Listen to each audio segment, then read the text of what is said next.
want to encourage our young people. Our young people mean so much to me. You are the future of Detroit. So today is all about you. We're going to turn up today. We're going to have fun today. We're going to get hype, right? That's right. We have a dynamic panel for you all. So today is all about you. We want you all to ask any question that you have. We have a nice panel who can help you all with the questions for today. So we're going to get started. We have two student representatives representing Central, Mr. James and Aisha. So I'm going to turn it over to Mr. James, who is going to introduce our principal. So go right ahead, Mr. James. Without further ado, let me welcome Principal Stephen McGee. I've been here for 6 years. When I first came, the graduation rate was 52%. Now we're at 74%. The dropout rate was at 48%. Now we're at 14.9.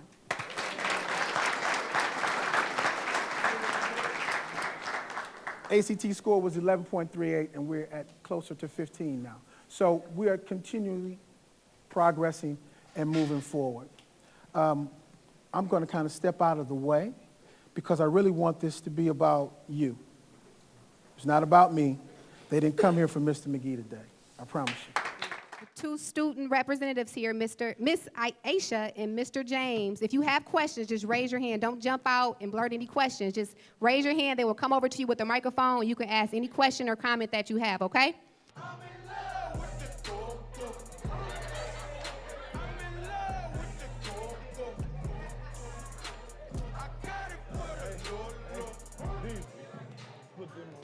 All righty, y'all. All right, so we want to touch on hip-hop because we know you all listen to hip-hop a lot. So we want to pose the first question to the panel. Does hip-hop cause our young people, our youth, to gravitate to the drug game and do things they otherwise would not do? And we're going to start with Trick Trick. Excuse me. All right, then. I believe hip-hop has an impact. Music overall has an impact over mentality and, mentality and spirit. You know, you listen to your favorite song. It's some songs that make people cry, some songs that make people laugh, like that one. Some songs that make people, you know what I'm saying, turn up, and then, music motivates, so I wouldn't run away from saying that it would have an effect on being influential enough to coach someone over to a lifestyle that they think they want. I mean, you can look, you can see it. It's in the face. It's all over the gram and everywhere, so you can see it. Yeah, definitely. Okay. And then also, if it's a panelist that does not want to respond to a question, that's fine. You can pass, but we want to make sure everyone does have an opportunity to answer. Ms. Jackson. I'll yield. You sure? Yeah. He said so much, but I think ultimately what you put in you is what's going to come out of you. And so if you allow your spirit to receive some of the things that you're hearing, all of the negative stuff that's out here, then that's what you're going to produce. Even if it's subconscious, if you're constantly putting that into your spirit, that's what's going to come out of you. And so, I think it's like anything else. We have to use our common sense. We have to be led.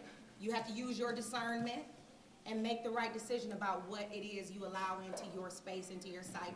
And some of this music is extremely negative. Right. Well,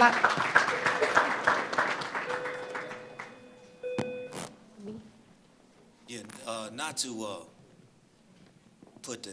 take the responsibility off of the music, but I grew up on hip hop.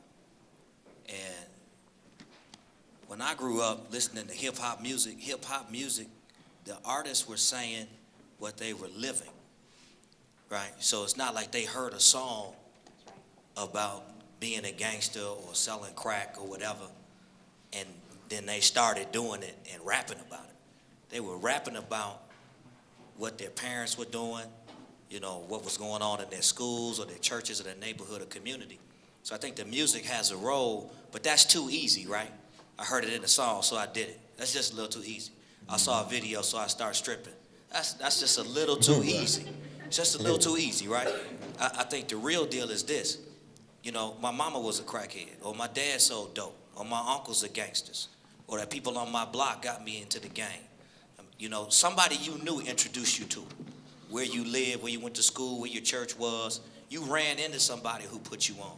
And so beyond the music, you know, talking about your spirit and what you experience, you need to check the people you experience and who you hang with. I tell people all the time, you know, if you hang with folks, you're going to end up picking up something from them. Now, the question is, what do they do and what you want to pick up?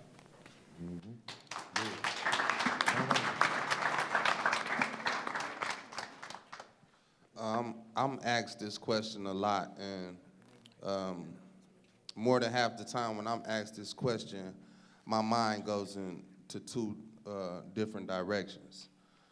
First, my mind goes into thinking that from things I have seen from hip-hop music and certain things that are said, I have seen actions where I know that the music caused those things to happen, such as even my record.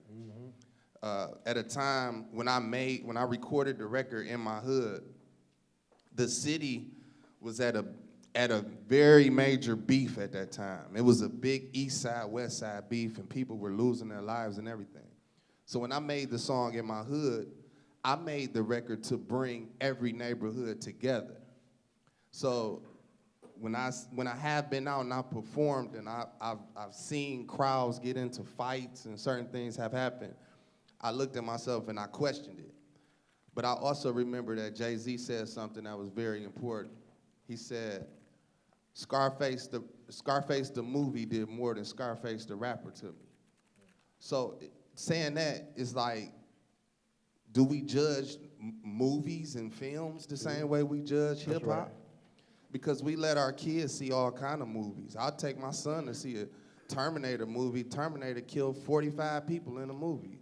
Does that mean my son is gonna get up and go get a gun and go kill 45 people? I don't think so. So I think it's all about, you know, we can enjoy the music, but such as the pastor said, you have to be smart enough to have your own knowledge and know what to do and what not to do.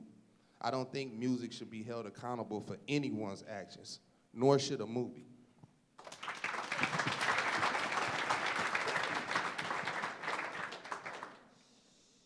I think, you know, we all have to be role models in certain ways.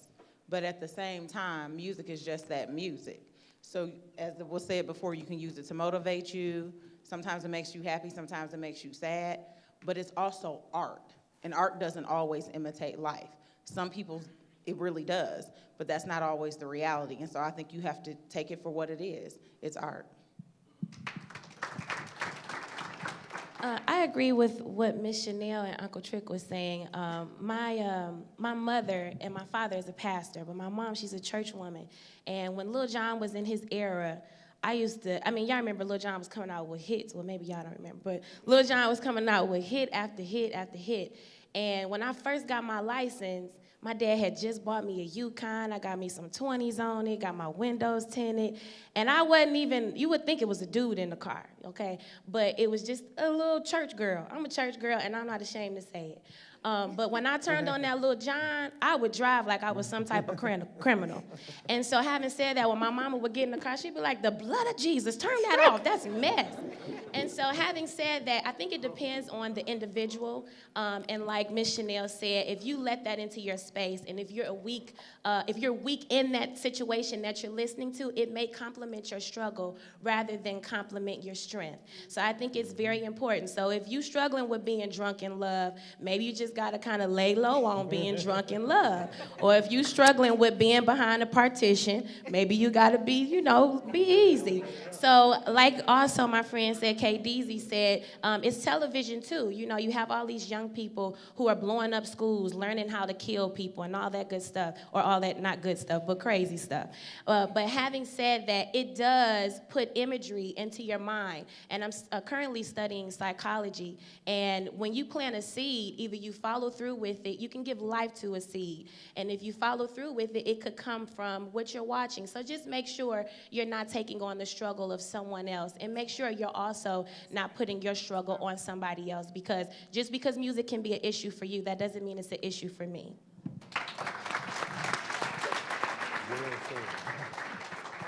I'll say that those are all really good comments. And like Chanel said, what you do put in, it will come out at some level. It may not be as overt or blatant, but at some level it's going to come out. Some things are subliminal, and then some things are a little bit more. So I really don't like to blame music, because music is one thing, but in a whole 24 hours of a day, you're going to hear music, you're going to see movies. It's the bus driver that was cursing at somebody. You saw the news, 3 people got shot. You walked down the street, you saw something crazy. It's stuff around us all the time that music is a little portion of it. So as the pastor said, we have to watch our people that are around us. More importantly, it's not necessarily the music, it's who we look up to. So the question is, are you looking up to the people who produce such negative music? Are you looking up to the people on a block that's selling the dope? Are you looking up to people that are toting guns? Or are you looking up to people, such as these great people here on this panel, that are doing some great things in life? So it's a matter of making sure that you're looking up to the right people.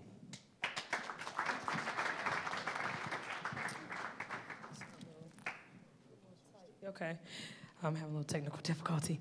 Definitely agree with what all the other panelists are saying. I think one thing just to kind of add on to that is to make sure, you know, similar to what Pastor Bullock was saying, I grew up on hip hop as well. The interesting thing is that we had, and I'm not gonna lie, like I was watching the video the other day, 357, I was like, damn, we was kind of off the chain. Like, I'm not gonna lie, like our music, we were singing Kumbaya, just some live beats. Like, that's not what we were doing, right? Like, we had NWA, we had Two Live Crew, but there was a balance to that, though. We also had, you know, Brand Nubians, De La Soul. I mean, we still had a X-Clan, the Consciousness. I mean, we still had a mix in that. And so the challenge is really for us to be able to have a diverse palette of music, because music is a beautiful thing. It can motivate you. It can make, I mean, you can have a day when your boo done made you mad. You can listen to something that you like, yep, I need that. Like that new Jill Scott that just came out. Jill hit my heart right here. So music can motivate you. It can also have you do some crazy things. So what can you do to make sure that you're putting things in your system that makes you think in a different way? On top of the fact, we still got to be conscious of the music that is going out. Like that song, In Love with the Coco, I hate that song. I hate it with a passion. I hate it because of crack cocaine is what has killed our community, right? And here we are is bumping like I hate that song. And when I have young people who I've seen that their mothers are struggling from crack cocaine and they jam into it, that's a problem, y'all. So just be mindful of what you are putting out there, what is out there, and what you bumping your head to, because people looking at you while you bumping that. So be mindful of that. I'm gonna start off by saying it's funny when I'm on the radio and we play a new song. We may play Trap Queen and they call in and bash me. They like, my daughter ain't no Trap Queen, but they have to understand that this is their job. This is artists. Just like if you're a doctor, if you're a nurse, your job is to help people out. When you're making music, their job is to make music, no matter what it is, no matter what to say. And that's why I say I feel like it starts in the homes, because they have to know the difference between entertainment and business. Just like if Wiz is talking about smoking, Wiz is getting paid to smoke.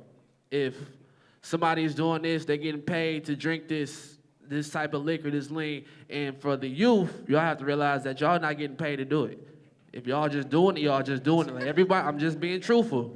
Everybody has that one friend, maybe in high school, that all they do is smoke all day. They wake up, they smoke. The second day they smoke. Next week they smoke. A year from now, what they gonna be doing? Smoking. My point exactly. All right, y'all. So for the next round, what we're gonna do is, we're gonna move to that 1 second. We're going to just allow 3 people. You can raise your hand if you want to answer the question, because it will take too long for everyone to go down. So DJ, Gifted, hit it. Damn.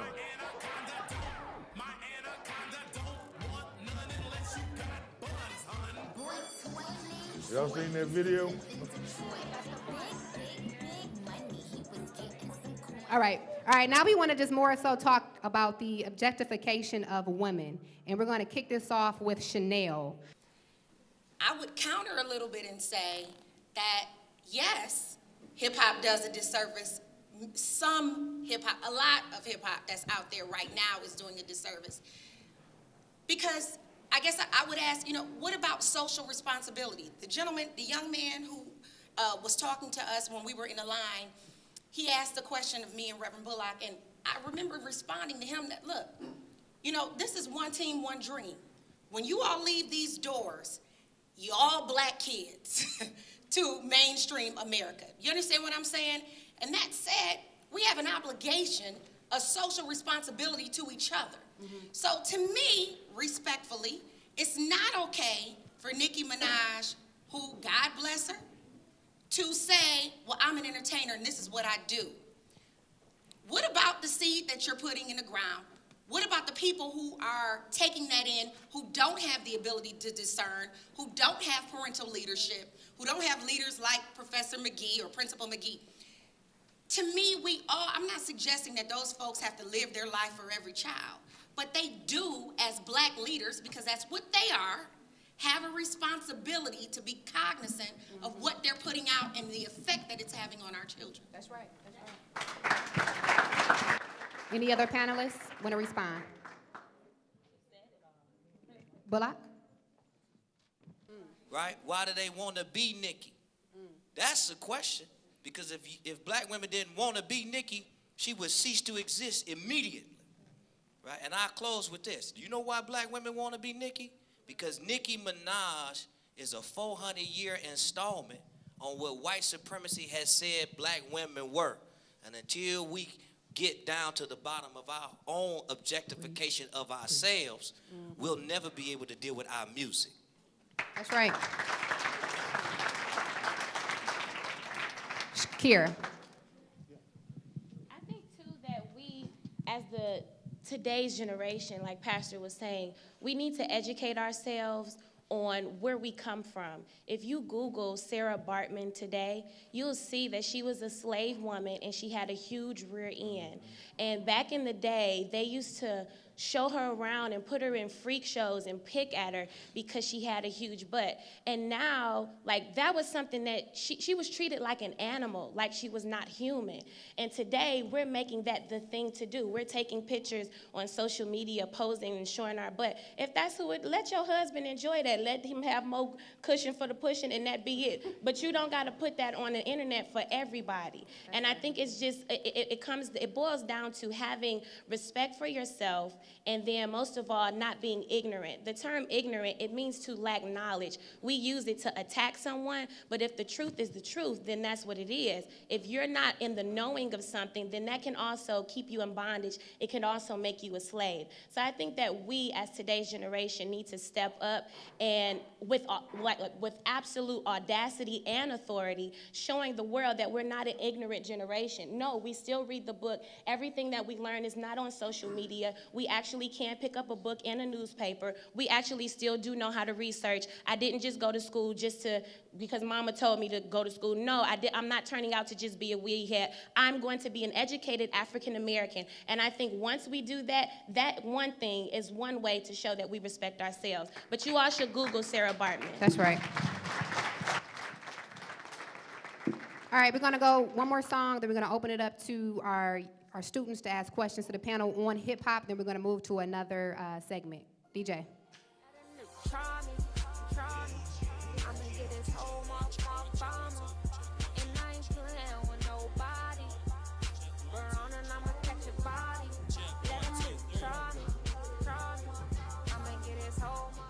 All right, so we want to take that leading into violence, and let's let Sean touch on this one. Do you think the glorification of violence in music increases the tendency for young African Americans to resolve their differences in a violent manner? I think that in the same vein with the other questions, it's a piece of a whole. I think that what we promote, that's what sells. It's basic advertising. I think that Apple does a great job of advertising their computers so they just seem like they're better than the rest. A lot of times what we're doing is advertising how to solve issues in the black community through violence. We're basically doing what Apple does for computers. We're doing that with violence with African Americans. We're leaving up to a particular standard of how we're supposed to resolve things and what's considered manly and what's considered tough or what's considered a way of being a punk. So a lot of times you hear people that don't rap about a lot of violent things, they're considered punks. Take Drake. So a lot of times, Drake's soft, he's singing. They try to go in on Drake a lot because he doesn't necessarily talk about a lot of violence as if that's some type of standard. So I think the promotion is definitely something that enables people to want to solve issues that way through violence. All right, let's turn it over to the young people. My question for Trick and all the artists over here. A lot of people look up to you because of your rapping and what you rapped about, but still they say, people are influenced to do bad things from your rapping. So do you think that will it be an upcoming album, but for you to be talking about how you doing good now, how the good things that you are doing for Detroit, You got a singer right there. I mean, my first time seeing her, I think, was at the Kellogg's competition. You ever did a Kellogg's competition? Yeah, you got a singer right there. Y'all could do an album. You think? So are you asking him to do a positive Yeah, song? a positive, Trick, album. you want a positive? If you check up on my music, every album that I've ever done, I've always recorded positive music. I have I've recorded gospel music before. I don't just rap, I produce too. So I produce all kind of music, and a lot of music about change, a lot of music about seeking some form of spirituality, some kind of way. But see, that ain't the record that I'm gonna take to DJ BJ, because DJ BJ ain't gonna play that, And if I'm trying to sell some records, I'm gonna take him the record I think he wanna play. Well, in my past, I would take him the record that I think he would wanna play. Now, that's my nephew, I love him, but he know I don't care nothing about no radio, so I'm gonna make it how I wanna make it now. So, you're right, it is a chance that in my, matter of fact, it's not a chance, it is, because the album I'm working on now is about respect. Okay, Deezy, you want to respond? Yeah, I want to respond to what he said. Well, I'm the same way as Trick. Every project that I put out, I make sure that I make a positive record. If you go back and check any of my albums, I have a positive record on there. I also did a record a couple of years ago, probably about 2 or 3 years ago. I did with the city council and the Black Caucus Foundation. That record is called Be You, and it's featuring a young R&B singer named Princeton. Far as like I had said before, for me it's a tricky situation when we kind of had this kind of conversation, because even myself, I grew up on Joy Road. My family is from this whole neighborhood. My grandmother, everybody still live over here right now. And for me coming up, I came up in the streets. And some years ago, I was the guy that when I came around, you would want to go the other way. So I'm saying that to say that music for me has changed my life, period. Getting into the music game and seeing some success and traveling and seeing that it's a bigger picture, those things changed my life. I'm a totally different guy than I used to be. You understand what I'm saying? So for me, it's difficult when we had these kind of conversations, because not only did music change my life, my homies is here with me. They ain't in the streets. You see what I'm saying? So for me, it's a very difficult situation, because some of those negative things have turned into a positivity on this side. So I was asking, like, the recording artists, do you think your music is helping or tearing down Detroit youth? Again, for me, like I say, the record in my hood, like literally, when I wrote that record, I was trying to bring people that were separated together, but on the hood note, because that's what I was. I'm from the hood. So when I made that record, I was bringing everyone together. So even me, I had chills up my spine before being on stage and seeing 20,000 people going crazy for me. I mean, they going nuts, and they not even thinking at that point in time when my record is on, they all slapping and high-fiving each other, and they all from different neighborhoods. So for me, that's why I say, like, for me, it's different because I see something different. I look at it and say, just like now, my crew is together. I got friends that's from the east side. I had a party last night on the east side. Do you know a couple of years ago, if I would have tried to have a party on the east side, they would have did something to me. So therefore, what I'm saying is, that's a hard question because I feel like my music has brought people together. You see what I'm saying? It used to be a time, y'all, like now y'all don't understand it because it's cool for y'all now. But some years ago when y'all all were children, you talking about east side and west side beefing for real? It was going down out there. And it wasn't until after Wipeout and Blade Icewood, which is my brother, lost their lives, that I said to myself, I need to make a record to try to bring us all back together, and I succeeded. So for me, I look at it like I bring it together. All right. We want to move now to police brutality. Now, how many of you all have heard of, and I'm sure you all heard of, Trayvon Martin, Eric Gardner, Michael Brown? All right, we want to touch on that, and we're going to kick this off with Summer. Summer Woods, can you talk about what you think happened in the case of Michael Brown and Eric Gardner and the message that it sends to our young, our black youth? The lack of charges. That's a loaded question. All of them are going to be loaded, you all. I know, right? I'm like, dang, that's complex. You know, I think it's tough. I mean, it's tough for a couple of reasons. One, police brutality is real in our neighborhoods, in our communities, and not to negate those at all because it is real.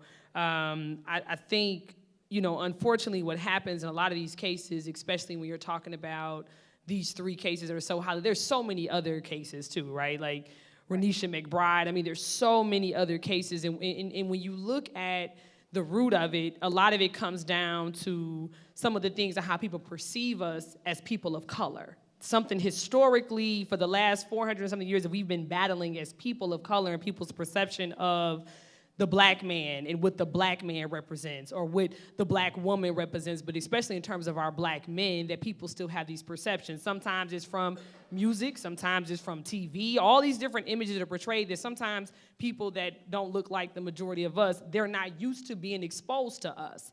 And so what happens in that is that it still continues to perpetuate people's sense of insecurities, which then that sense of insecurity is how you have these things that happen. It's a sense of power. And it's not just white on black. I mean, you have black police brutality on black. I mean, it is a situation that I think that we still have to continue. The disconnect for me sometimes, though, is that I'm not sure if you all understand how important those cases are. I'm not sure that you all don't understand the idea of systemic racism and the things in which that is. And when we say systemic racism and people say, why we gotta talk about slavery? Why we gotta talk? Because all of those things play a role into the secular issues within our community in terms of education. It's reasons why our education system is messed up. It's reasons why we have the projects. There's reason why transportation is messed up. A lot of those are systemic racism that exists, and we ignore those and don't think those are important. So I challenge all of you that you should understand what that is. You should look at how you are perceived, how you carry how you carry yourself. All of those things play a role, but it is something that we have to address holistically. But again, it's a little bit more bigger than just what we see on TV. Police often don't live in the communities that they are policing. So not only are you fed a stereotype from images that you see on television, but you also don't live there. You don't know these people. You don't walk that block. That's not your beat. You don't patrol that neighborhood. And so that creates a sense of unknown, and it creates fear. And so at the same time, we also have to be cognizant that we're all human beings. And it's very, very important, like Summer said, you have to carry yourself in a manner that is respectful. You also have to know your history. I came up in Detroit Public Schools at a time where Black history was a part of my experience 365 days of the year. I knew where I came from. I knew, the things that our culture had contributed to making America a great place. And right now, I don't think we value our heritage as much, and then mainstream America doesn't value our heritage. So with that being said, police brutality is real, and because police do not stay in the communities oftentimes, they don't know you. They don't know you.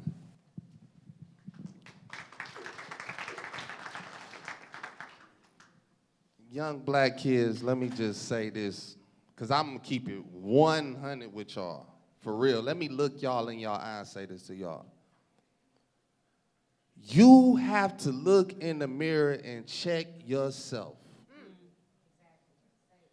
You have to look in the mirror and check yourself, especially young black men. Is police brutality real? Of course it is. A lot of times, we are not looking what leads up into these situations. I look at how many times I went to jail, and every time I went to jail, when I thought about it, I said, I was doing something stupid. Does police brutality happen? Yes. Can you avoid it?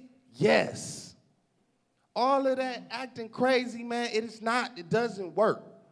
You gotta know how to keep yourself calm, how to act a certain way, and fix the problem the right way. That's right. All that mouthing off and acting crazy, you let these niggas get you in trouble if you want to. Make your own decisions. When you go to jail, you going in them cuffs by yourself. See, the homies gonna always, oh man, but when it come time for bond money, you calling mama. Where the homies at then?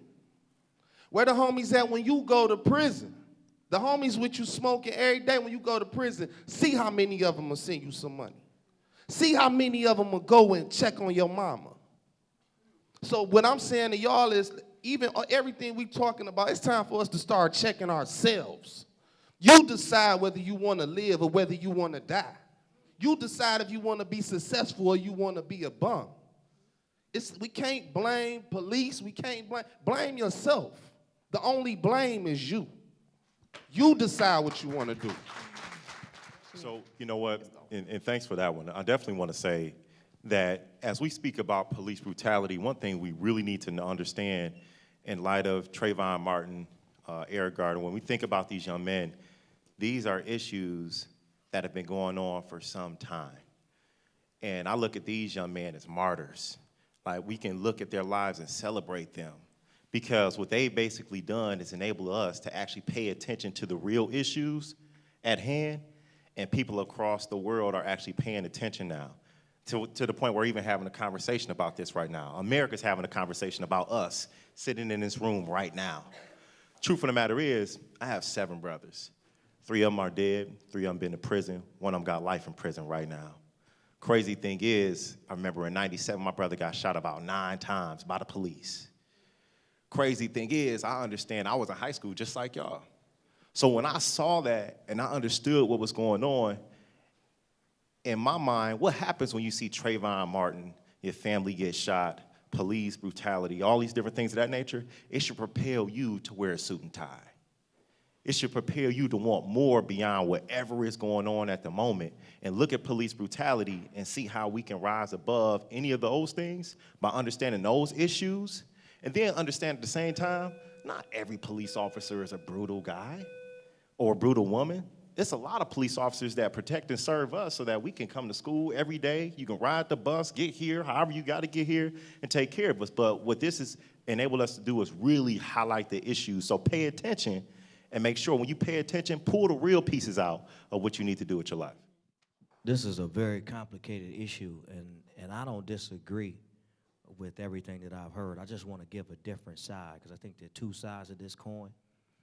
Individual responsibility, being responsible, being honest with ourselves, yes, yes, yes, yes, yes. Acting appropriately when the cops pull you over, yes. Suit and tie, okay. Dress, yes. Being nice, yes, sir, here's my license, sir. Yes. Yes to all that, all right? Y'all not going to get Reverend Bullock in trouble. Reverend Bullock said, don't be nice. Be nice. This ain't about being nice, though. You can have good manners and have bad rules. I got good manners, but I live under bad rules. I got good manners, but it's slavery. But I got good manners, but I'm still a slave. Good manners and all. I got good manners, but it's a glass ceiling, and I got the wrong color for the job at the top. But I got great manners. Black folks got to stop thinking good manners is going to get you good results. It's not the whole equation. Good manners plus something else, ladies and gentlemen. Good rules. Now, police brutality is not about whether or not black boys and girls got good manners. It's about whether or not the cops got good manners, right? And you can't switch the conversation. This is not a conversation about whether or not Trayvon Martin was right that night. This is a conversation about whether or not Zimmerman's stupid butt should have stood down. Stand down. He did not do it. It's not about Trayvon. Don't do the conservative Republican move, the white supremacist, I hate myself move, and make this about Trayvon. This ain't about Mike Brown. Was his hands up? Was his hands down? Did he get a cigarillo out the store or not? This is about Darren Wilson saying he looked like a demon, and I was God's angel of justice. So I popped him 12 times. Okay? A demon? A teenager? When did the teenagers become demons? So let me just say this, because I know this is a complicated issue. Let me say this. Let me say this. This is about accountability for police officers, and they are not above the law. When Mackenzie Cochran got choked to death at Northland, he wasn't doing nothing. That's what this is about. And I close with this.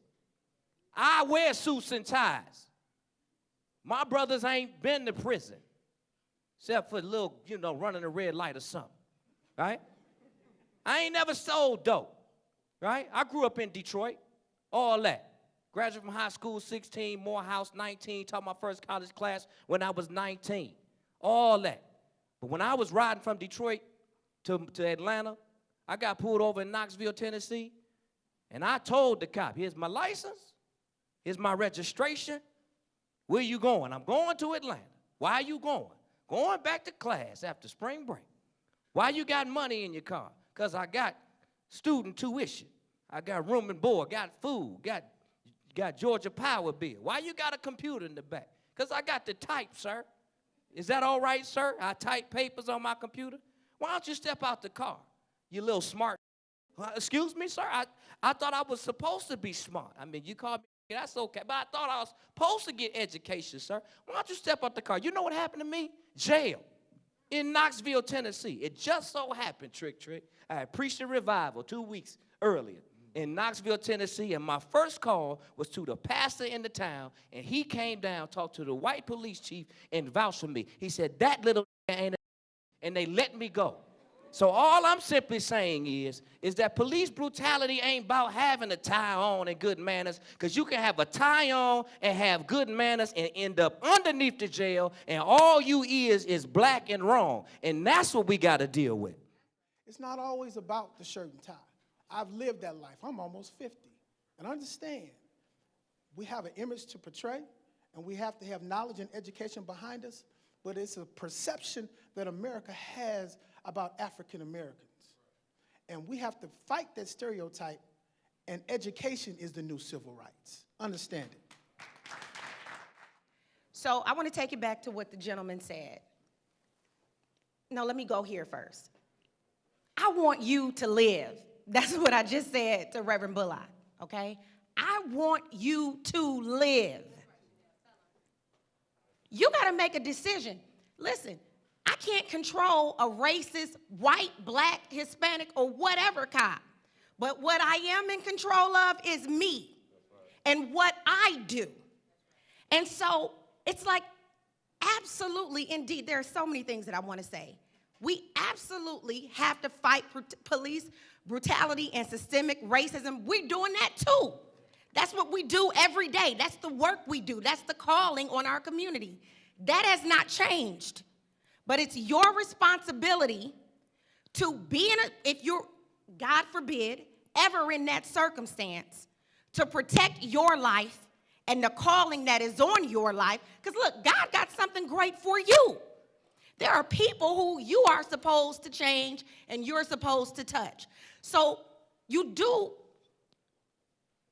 what is required of you at that time to get out of that circumstance, and then we'll fight, like we've been doing, the systemic racism.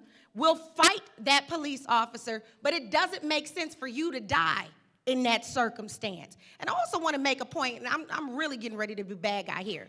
There's a difference, respectfully to everybody, between Trayvon Martin and Mike Brown. The circumstances are different. Trayvon Martin, respectfully, and I know I can feel the arrows, okay?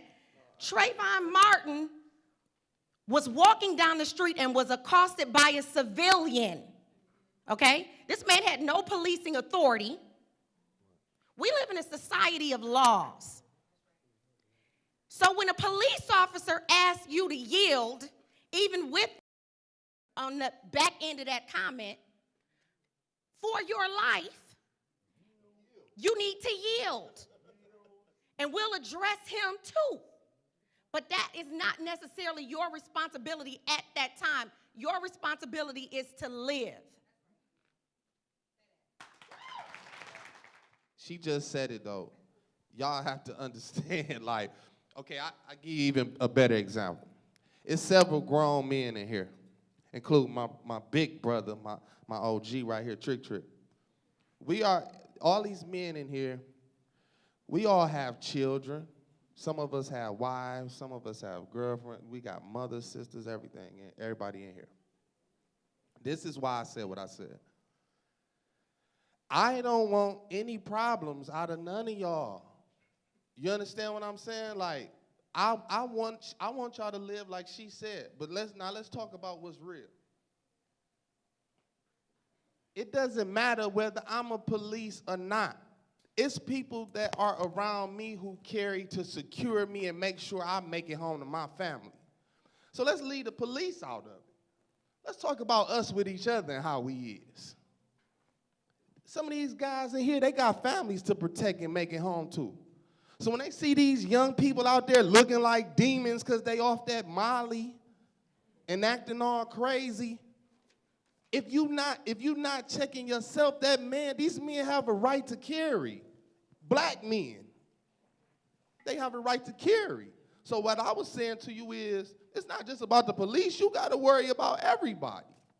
So you got to keep yourself in check, because if you get out of line and you threaten me, or I feel that my life is in danger, one of these men are going to put you down, and we're going to wait on the police to come get you. That's real. So these are the things, like, we have these conversations, and sometimes we leave the real aspect out of it. This man, they all got families. They may not want no problems, but as black youth, they attack sometimes. So he has to protect himself. So check yourself and watch how you carry yourself in the decisions that you make. Be smart. You gotta have to live for you. Yeah, I just want to say this real quick. I went to Ferguson 3 times. I met Mike Brown's father, talked to him for 2 days, okay? Went to the church Mike Brown went to. I was actually in Ferguson immediately after he was killed. Thousands of people in the street. And so we do have to get real. There's another layer of get real here. White mayor. Ferguson is 82, 85% black. White mayor. I asked the mayor, how many people voted for you to become mayor? He said 2,000 people. So the reality is, white mayor, 54 cops, white out of 57, okay? The legal system, mostly white. So if you talk about Ferguson as a majority black suburb with no representation, okay? What you're talking about is black people who have checked out of the process that decides the rules they live under. That's right. So whenever you let somebody else decide the rules for you, the rules probably not going to be in your benefit. So I think the other get real part of this, the other personal responsibility part of this, is that people marched in Ferguson and they demonstrated and they looted. They didn't register anybody to vote, right? They not prepared to take the mayor's seat. They're not prepared to control who becomes police officers in Ferguson. They're not prepared to get a new county prosecutor. And when you start talking like this, people get sleepy. And why are you talking about stuff like that? Well, if you don't control the prosecutor, baby, you're going to jail. Right? If you don't control the mayor, you ain't getting nothing. And if you don't control who gets on the police force, they're not going to worry about policing in your benefit. So Ferguson is a win and a loss for us at the same time, because the conditions of Ferguson have not changed. The only thing that changed is Mike Brown died and we looted some stores. So we gotta get engaged in our politics so that we can change the rules we live under. DJ BJ, did you? To pick up on that, I'll say that I believe that what we really need to do is understand that anything that's ever happened in life where there's any type of great change or any type of great individuals, it always is a spirit of excellence. So excellence eradicates all isms. Excellence eradicates all isms. A lot of times, piggybacking on what was just said, we can just say, we can complain about all these things, but when we start to actually begin to be the solution to those things, that's how we can be the answers for ourselves. We can't control all these outside factors, but we can control the individual that we are. So whatever your greatness is, we need to exude that. We need to be as excellent as we can possibly be as individuals, as a collective, and then people will change their mindsets of what black people actually are. And people can say, oh, that's philosophical, but we can look at the civil rights movement and see exactly what that is. People getting together under the spirit of excellence and then changing a paradigm of negativity about a certain type of people, and that's exactly what we have to do. I'm gonna go off saying that our perception is bad already before anything. As a black male, they already think we're gonna be dead or in jail. So it's even funny to me when I I won't even do high school parties no more, because I gotta charge top dollar, because I gotta bring security with me. I gotta bring extra security with me, because when I do a high school party, I already know it's going down. You already gotta have extra equipment, a speaker getting knocked over. So this is the perception. I'm saying this because I'm a black male, but this is my perception on before I even get my mom and dad over there too. My dad like, no more high school parties for you, because he already knows. So I can just imagine the perception they have on us if the perception I have on us. You know what I'm saying? So. Thank you. I just wanted to add too, like everyone has said, it definitely does start with us.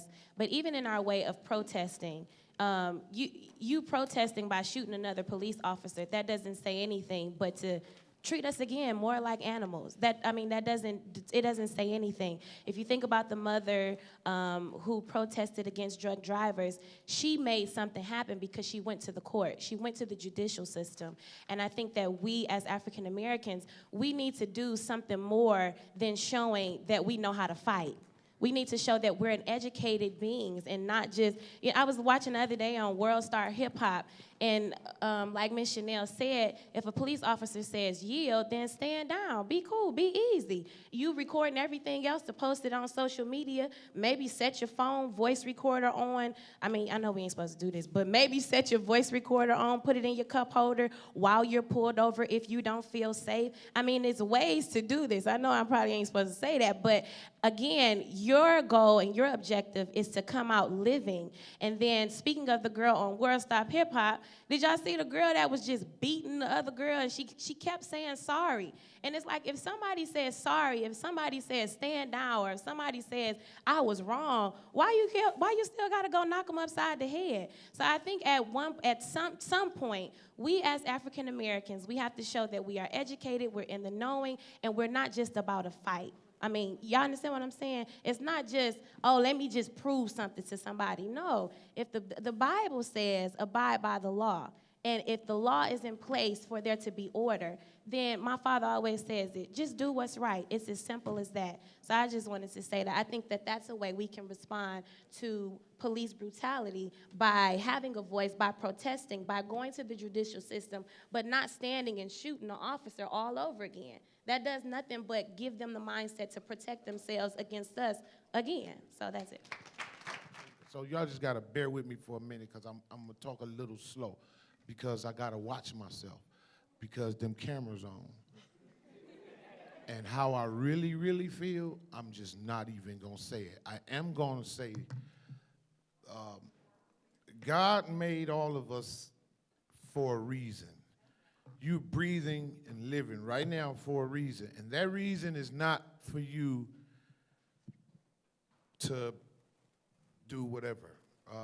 Even though you can have dreams and aspirations and go forward and be successful and be great, that is a gift to you from God. Your purpose here is to help one another. Our job on this earth is to be here for each other. It's not for ourselves. You can have the desires of your heart. You just have to follow the law of God, and that's like respect, you know, your mother and your father, and just don't treat people like crap, you know.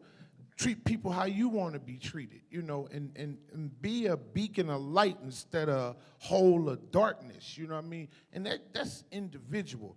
And that go for police as individuals, because at the end of that clock, they got to take that badge and that gun off. And like what I really want to say, I ain't even going to say it, but you know what I mean, don't you? I know it's about police brutality, but I want to know, why do black people care more and take more action if a white man kill a black man than if a black man kill a black man? Because last year, right by my house next door to me, my mom's best friend got shot and killed. So he was only on the news for one day. And recently, this year, another guy got killed on my block. Nothing happened. I didn't see nothing about it. I want to know why do we care more if another race kill us than if we kill each other? Wow, these questions are great. It's really making us reflect, right, on us and our circumstance. I guess I'm watching my words now, too. I feel, I know, exactly. Let me just say this. The way to make sure that all of those actions, right, all of those negative actions from, you know, murders done to us, perpetuated, you know, on us, by us, or rogue police officers, or whatever the case may be, the way to make sure that those issues are addressed adequately, fairly, and in proportion, right, is through the ballot box. It's through voting. The prosecutor, like they said earlier, the prosecutor is an elected office. The mayor appoints the police chief. The police chief sets the tone, the demeanor of the police officers and allows, through his actions and his tone, particular behaviors from his officers. So if you don't vote, if your parents don't vote, then they're basically yielding to somebody else to have the kind of police officers and the kind of leadership in our community that they want. And those other folks might not feel the way that you and I feel. Do you see what I'm saying? So in a representative democracy, I mean, this is the United States of America. On the books, everything is not right. But according to our Constitution and our governing documents, you have a say. If you don't act on that, then you're ultimately yielding to somebody else to make a decision for your life. So if we want the best actions from our officers and from our leadership, it starts with that individual decision to vote and to be a part of the change. So one of the things that's important, and that's a very key question, but what's important within our communities, we have a lot of self-hate, unfortunately, that we don't understand the importance of truly Black Lives Matter, even as it relates to all of the things that happen all the time. So one, we don't always take accountability for what our own issues and concerns are. We'll pass them off to everyone else versus for what's what. You know, I always challenge people all the time, my friends. You know, I think you all should challenge your people. What are your people doing, your friends, your inner circle? This is a question I always ask. If you look at your most immediate 5 people, in that circle, what are they doing that it's tangible for the community? If you can't tell me that all 5 of your closest friends is doing something, that is a problem. And the unfortunate part is a lot of us are not doing anything. We're not mentoring. You all can be mentors. You all can tutor young people that are 9, 10 years old. You all represent what that is. So all of us up here should be mentoring. All of us up here should be doing something to do for somebody else. All of us have a collective response. It is our obligation to our ancestors to do what we don't always do because we don't always have a great sense of self. Because that's a whole nother thing. Don't even get me started on light skin, dark skin, all those other things that we talk about within our community that has basically made it so divisive in that sense of self-hate. So the challenge is, yes, should we be angry? We should be angry, but we should be doing something counter to what that is in order to be productive within our community, to have a greater sense of self. Because once we have a greater sense of self, then more people will feel accountable to do other things. I just want to say to you, part of what loving black people for me means is I'm developing an antidote for white supremacy because it runs through our veins. Beautiful question. So many assumptions. The assumption is that because you don't see something on the news, that there are not a whole lot of people mad about it. This is the real truth. When a white cop or a white man kills a black man or woman, the reason why it gets pumped up is because there's a media agenda to get behind that and perpetuate a particular kind of reality. The media doesn't cover when blacks kill blacks. It's in the news cycle one day because the producer only put it in the news cycle for one day. We don't control the media. We don't control the news cycle, okay?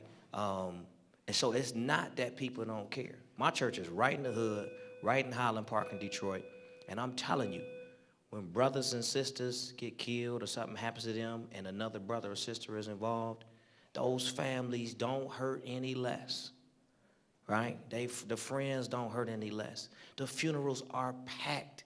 I'm talking about 2,000, 3,000 people with T-shirts on. There's so many teddy bears, you think they like broke into a Toys R Us or something and stole all the teddy bears, candles, right?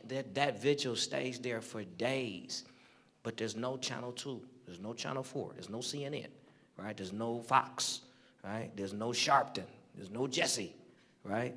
And so nobody knows about it. But just because it's not being broadcast on the media, it doesn't mean that there isn't that same care and concern. So I would just suggest to you, be careful about using the television and the media as a test for how much the community cares. We care, we just don't control the television. Well, my name is Martell Blunt, and I'm representing the Young Men of Excellence, and I'm in the 12th grade. And this was just basically a comment to what Deontay Bell said, and he was saying that why do we care so much about when one race is killed by another race?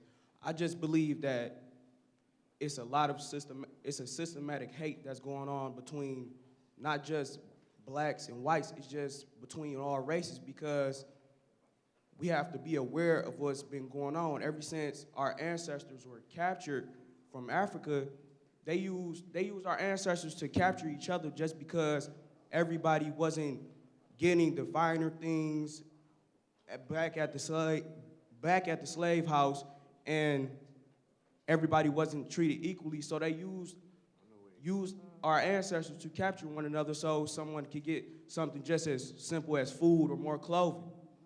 And we're not aware of that right now. And what we have to see is that we can't just sit back and be the victim and just say that the white man, the Mexican, or anybody is just taunting us or torturing us, because the thing is, we're torturing ourselves because we're not opening our eyes to what's going on. And what's going on is that we growing up, just like Trick said about probably 45 minutes ago, it starts at home. And what we're not seeing is that the systematic hate is going on, like just when the average black man thinks that he can bring a white woman in the home, and the black women are just like, no, what? And that's the same thing that's the same thing that's going on in the white American home. We are just systematically hating each other. And it's not right. You just, and then when this systematic hate is going on, you just can't blame and point the fingers at people because this is how they were brought up. You just gotta help them. You just gotta help people recognize what's going on. To wrap it up, we had 2 more topics we want to touch on. We want to touch on social media, which is huge. We use it every day. We wake up, we check in our Twitter, Instagram, Facebook. So we want to hear you all's thoughts on social media and the concerns and the impact that it has on our young people. You can talk about cyberbullying, cybersex, sexting, and photo sharing. It's up to you, but we want to hear your thoughts on social media. Trust me, y'all are the generation where y'all have the world in y'all hands when it comes to social media. Y'all got Twitter, Facebook, Instagram. Anybody y'all want to talk to, y'all can contact. I ain't gonna lie, that's how I got this jacket. I used to love this Bel Air rosé, and I was tweeting it out, putting it out. I hashtagged it. Hashtags are everything now. They run the world. And before I know it, Rick Ross calling me, and the rest is history. So use social media. I know, I'm sorry. So use social media. My bad. No fly zone. My bad. So use social media to y'all advantage. Y'all have anything y'all want to do, whatever you want to do, it is a social media site for it. So just use it to y'all advantage, and I'm gonna end it there. That's perfect. Summer. So social media can be a good thing and a bad thing. Internet didn't exist when I was in college, right? Like, wow, it makes me feel old, but it didn't exist, sorry. But here's the interesting thing about social media. It can build your brand. It could be, you all have a brand. The name, your handle, what you're putting out there, how people perceive you, so use it to your advantage to sell yourself. So just like the DJ, that's his brand. But at the same time, it can also be detrimental to your brand. So I've had young people that was on the college campus of Michigan State that thought it was cool to have a bottle of Hennessy with a pile of weed on the front table on campus in the dorm room. They were suspended. I had another young person who was at Ferris State that got caught up in a credit card fraud that was at Myers. The police saw what was going on, and on social media, the items that they bought from Myers that connected to the camera, that was on social media. So again, it can be detrimental to your brand, which can then impact the rest of your life, or it can enhance your brand that people can see that you love life, that you have a good family, that you, whatever the case may be or what the brand is, it doesn't have to be to look back at it. You know what I'm saying? Ladies with a little bitty dress to look back, you don't have to have to look back at it every pose. For the brothers, you don't have to sit over there and have all your $5 that you, I got money. I got money. You don't, that's not your brand. What is your brand? If you want to be a doctor, talk about that. If you want to be a dentist, talk about that. If you want to be an MC, talk about that. Use it to your advantage and don't use it for the things that sometimes y'all use it for, like the selfies. Selfies in the bathroom, I need y'all to stop right now. If you taking selfies in the bathroom, I need y'all today. Let's all say we're going to let the selfies in the bathrooms go. Make sure you're very mindful of your brands. You have a brand, young people. Thank you, Summer. I'll be brief. I'll say that I think we'll all agree that social media is good and bad at the same time, depending on what you do with it. Similar to DJ BJ, because of what I do on Instagram with respect to promoting the positive of life and different things of that nature, CNN reached out to me for an interview, just to put me on the news because I do so many positive things. And the same token, when you apply for a job, people can look up your name and see exactly what you do. If you're trying to get an internship, people want to work during the summers, all these different things of that nature, it's real simple to just type your name right in and see all the images that you post. I have nephews that post with guns and weed and blowing clouds. And it's silly because you don't know that you never know who's watching. People are watching you, seriously. And you think little things are cute, but those little things can make life real ugly. That's right, Sean. Just Kier, we're going to go down the whole list. Kier, did you? I mean, you can go first. Oh, okay. Just real quick, with respect to social media, one of the things more recently, this last year and a half, I became far more public, and then I work for the city of Detroit and I work for the mayor. And it completely tempered how much I post on social media. Most of these folks up here know me and know, I'm very vocal and I say what I want to say, but I also realize now that I represent more than just myself. And so I'm very cognizant of that now, you know, and even before taking a position in the public eye, because of so many other things that I used to work on, I had Google alerts set for myself. So I know whenever somebody posts something about me, I can see it, I get an email, I'm notified. You have to market your brand, and you have to make sure that the images you're putting out there are the images you want people to see. I agree with what everyone has said. It can damage you, and it can be an advantage for you. For me, lately, it has been an advantage. I'm a Christian artist, so gospel artists, they don't get as much airplay as what other genres of music get. So you have people like Lecrae, who really doesn't get much airplay, but social media is a huge thing for artists like myself, especially when it comes to wanting to provide today's generation with a Christian approach, or a fun or a swaggy Christian approach. Because, you know, when you think of church, you think, oh, it's boring and you can't live your life and this, that, and the other, when being a Christian is not that. Actually, being a Christian, it has saved me from a lot.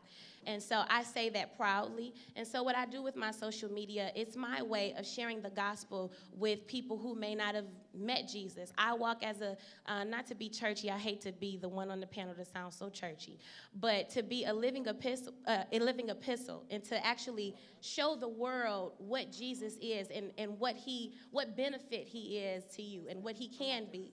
And so having said that, I'm not only sharing the gospel and being able to present it in a different way, in a way that's more relatable to today's generation, but I also have gotten calls from BET to be a judge for Sunday's Best. I don't get nearly as much airplay as like people like Donnie McClurkin, if you know who they are, or Kirk Franklin, but I've been blessed to have the platform of social media and to use that as an outlet. And then from that point in, now I'm starting a clothing line, and I'm excited about that. So it can be an advantage, and then if you're using it the wrong way, it can be a disadvantage.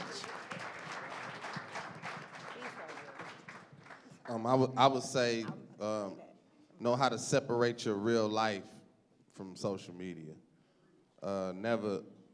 Never spend so much time on social media that you forget what's really going on in real life. You know what I'm saying? So that would be my whole thing. Just know how to, this is social media and this is real life. You know what I'm saying? And keep the two separated. I agree with everybody. I think they hit it on the head. Social media the internet is not real. Facebook is not real. Twitter is not real. Instagram is not real. People think it's real.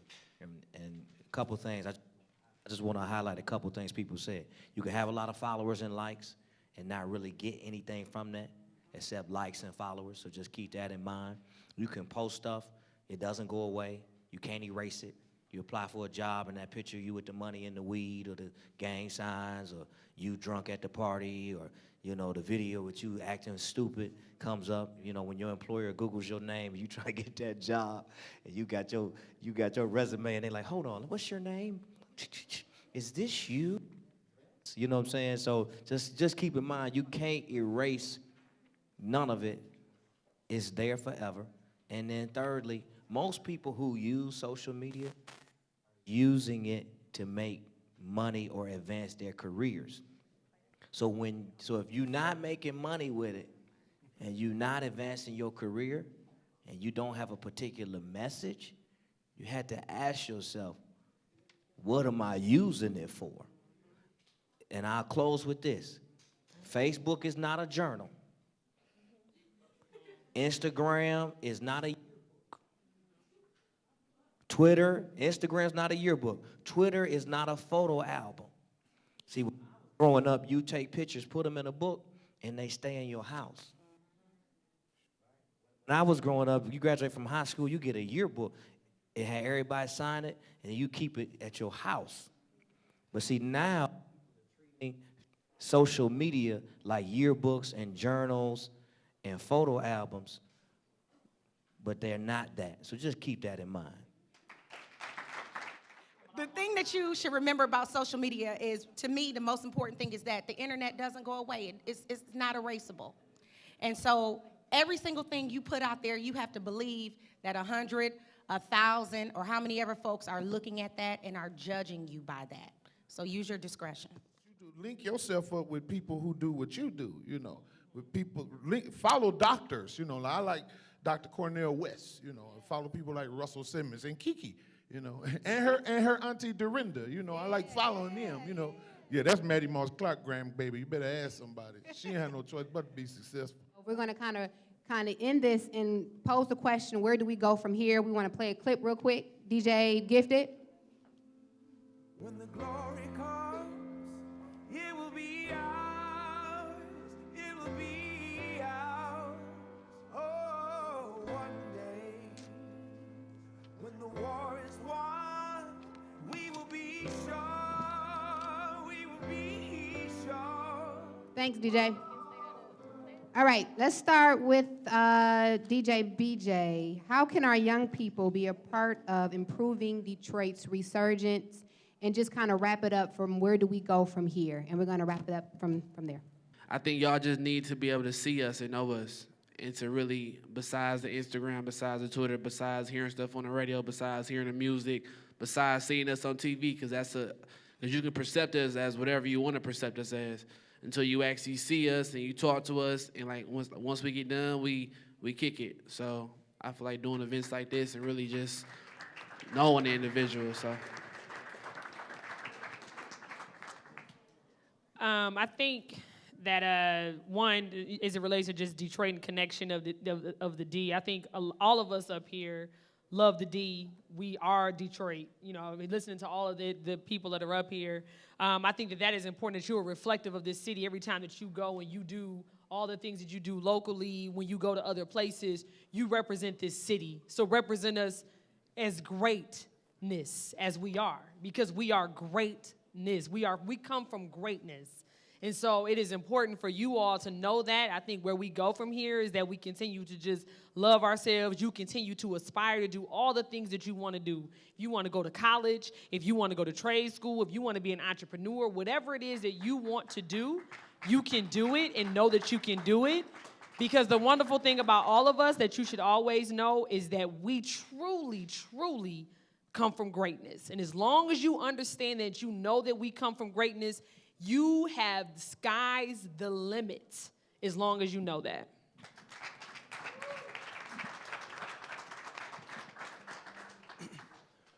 Our people perish from a lack of knowledge. I would say that for everybody, all the youth that are here today, look up every single person that's on this panel, because as we talk about excellence and greatness, we have Detroit sitting right here. And there's some greatness in Detroit sitting on this panel, and there's greatness in all of you. So I want to say, first and foremost, in being excellent, I think all of you should make sure that you're doing things with respect to trying to get an internship, trying to apply for a job, and not just saying that, leaving you with nothing, but I'm actually leading the mayor's initiative to apply for summer jobs, and it's called Grow Detroit's Young Talent. I want all of you to go to gdyt.org and apply for a summer job. Those are the types of things that you can actually put yourselves around people that are doing. I see phones out right now. gdyt.org. Apply 14 to 24 to make sure you get a job. The other thing, I want to pose one thing. What if Central High School had 100% graduation? What if Central High School showed that they could increase ACT scores? What if Central High School decreased violence amongst the students in the school, if there's any violence at all right now? What if Central High School students show what a national standard is for schools right here in Detroit, while the world is looking at Detroit, because we are powerful? Know who you are. And if you do those things, when we talk about police brutality, hip hop, whatever else, if we do those things, what is hip hop but mere music in the background? If we do those things, police officers doing anything to us, man, people will call hell or high water. If we had a gang of scholars right here doing their thing, listen, police, if somebody come mess with any of you in here. So I say excellence. What if you all strive for excellence? I say we can eradicate the isms. First, I want to say thank you to the Councilwoman for having me as a guest, and I would definitely say where we go from here is we walk in and we keep the mindset of us being ready to learn. I was just partnering with someone while I was working on something, and she kept saying, I'm gonna need you to educate yourself on this, I'm gonna need you to educate yourself on that. And at some point, I was becoming like offended, like, don't keep telling me to educate myself.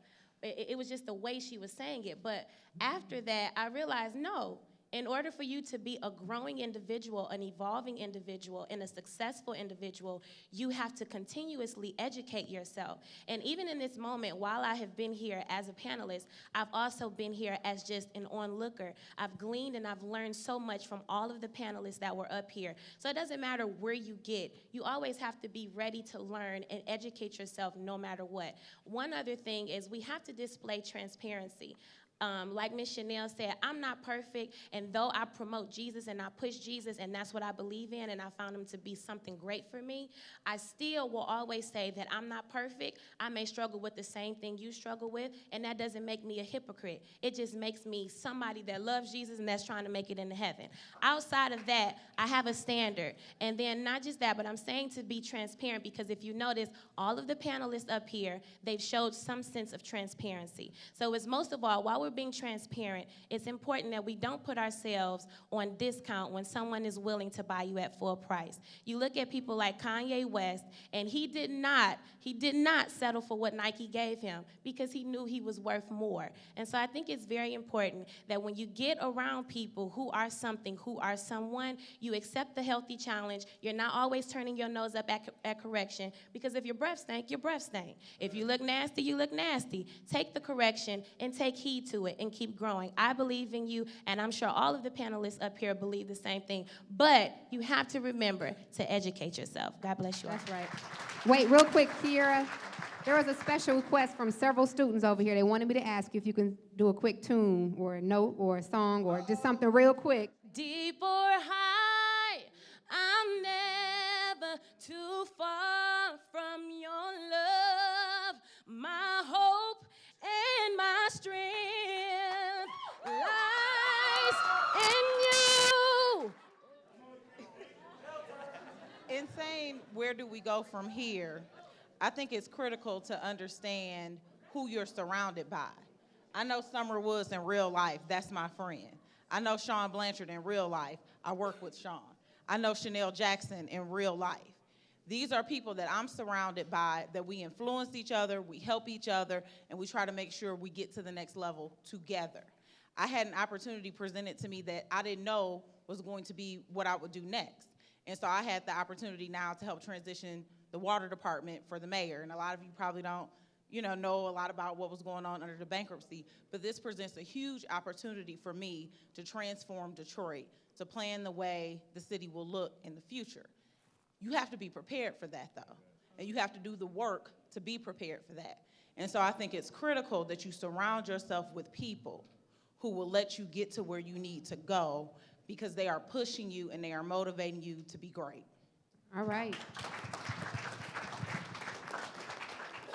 First of all, I want to say, make some noise for yourself, Central High, please.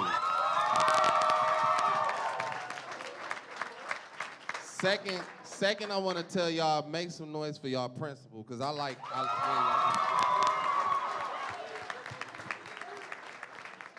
saying to move forward again. I'm gonna stick to my guns and say what I always say to the youth when I'm in the streets too. Man, practice on just checking yourself. There's nothing wrong with looking in the mirror and saying, are you doing what you're supposed to be doing? You know you could be better than this, right? I think just learn to be able to talk to yourself, man, and keep yourself in check and know what you want. Me coming up when I was younger, I was one of the people that people said, he ain't gonna make it. He ain't gonna do this. He ain't gonna do that. Well, I'm proud to say that I may not be the biggest rapper in the world or nothing, but I'm one of the most successful people that I've seen from my class growing up. Yeah. So understand that you can be whoever and whatever you want to be. Don't settle. Like she said, don't settle. And last but not least, I want everybody to just make sure that you keep in mind that you have to honor thy mother and thy father. That's it. Well,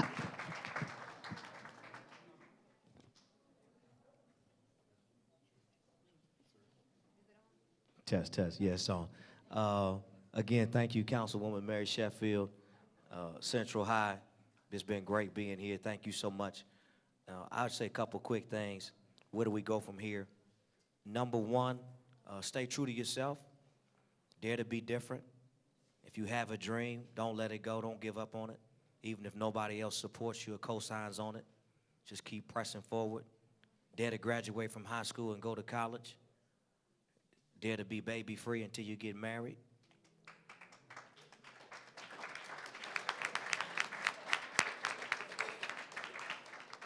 Dare to be drug free.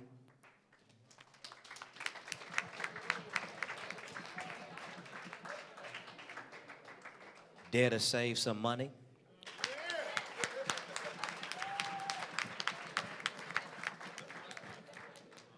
Dare to put God first and not be ignorant. God bless you.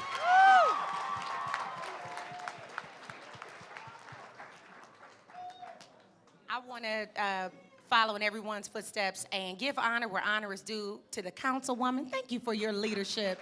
God bless you. Thank you. You know, where do we go from here? Recognize that God has a plan for your life, right? That he called you to be greater than the things that you may be seeing. I don't know what your home looks like. You may not have an adult or a person at your house who you believe has your back at 100 or who you could look up to as a real life role model. But just know that you were not born to be some dope boy's girlfriend. You weren't born to be a dope boy. There's a plan for your life. You're going to leave an indelible mark, but you got to decide to do that. And so I just want you to know I believe in you. Obviously, there are folks here who believe in you on your team. I wish you the best. I'm counting on you to reach that greatness. And God bless you.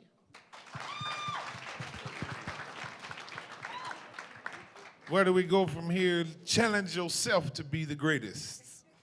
Challenge you to be the greatest. Just like DZ said, get in the mirror and talk to that person in the mirror. If you can't, you know, I always say, my OG told me, said, if you can't look yourself in the eyes in the mirror, you probably got some repairing to do. So work on you. That's between you and God. Like she said, God has you here for a reason, and that reason is to love. No, we have to stand to our feet and give them a round of applause because they could have been anywhere else.